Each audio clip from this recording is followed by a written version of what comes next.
வடித்த கலர் தண்ணி இருக்குது இல்லையா, அதுலேயே வந்து சுகர் வந்து போட்டுங்க. அதாவது நான் வந்து ஒரு அரை டம்ளர் அளவு சுகர் போட்டிருக்கேன். ஏன்னா கண்டென்ஸ் மில்க் கொஞ்சம் போட போகிறேன்.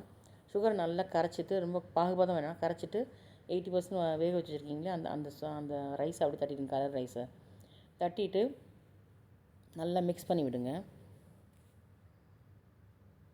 ஃபஸ்ட்டு நம்ம வந்து சாதம் ஊற வச்சோம், அதுக்கப்புறம் கலர் பொடி போட்டு வடிச்சுக்கிட்டோம். ஏலக்காவும் பட்டையும் போட்டு கொஞ்சம் நெய் விட்டுக்குங்க நடுவில். அந்த கலர் தண்ணியிலே வந்து கலர் பொடி வடித்தோம் இல்லையா, அந்த தண்ணியிலேயே வந்து இந்த சுகரை போட்டு நல்லா கொஞ்சம் பாகு வச்சு இந்த ரைஸை போட்டு நல்லா மிக்ஸ் பண்ணுங்கள்.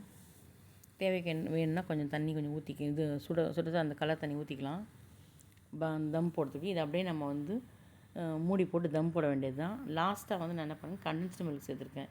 அதனால் சுகர் கம்மியாக போட்டேன். அப்படி இல்லைன்னா ஒன்றுக்கு ஒன்று கரெக்டாக போடணும் அந்த சுகர் மட்டும். நல்லா வறுத்த முந்திரியும் கிஸ்மிஸ் பழமும் கலந்து வச்சுட்டோம். ரொம்ப சூப்பரான அருமையான மிட்டாஹானா ரெடி. நீங்களும் செய்து பாருங்கள். செய்து பார்த்து உங்களுடைய கருத்துக்களை தெரிவிங்க. தேங்க்யூ. போஸ்ட்டு பிடிச்சிருந்தா கண்டிப்பாக லைக் பண்ணுங்கள், கமெண்ட் பண்ணுங்கள், உங்களுக்கு தெரிஞ்சவங்களுக்கு ஷேர் பண்ணுங்கள். ஈஸியாக இருக்கும் செய்கிறதுக்கு. இது ரொம்ப அருமையான சாப்பாடு. அப்படியே பிடிச்சி சாப்பிடுவாங்க. சின்ன குழந்தைங்களாம் அப்படியே செஞ்சு கூட நீங்கள் ஊட்டி விடலாம். தேங்க்யூ ஸோ மச் ஃபார் வாட்சிங். நெக்ஸ்ட் ஒரு நல்ல குறிப்பிட்ட சந்திக்கலாம். பாய்.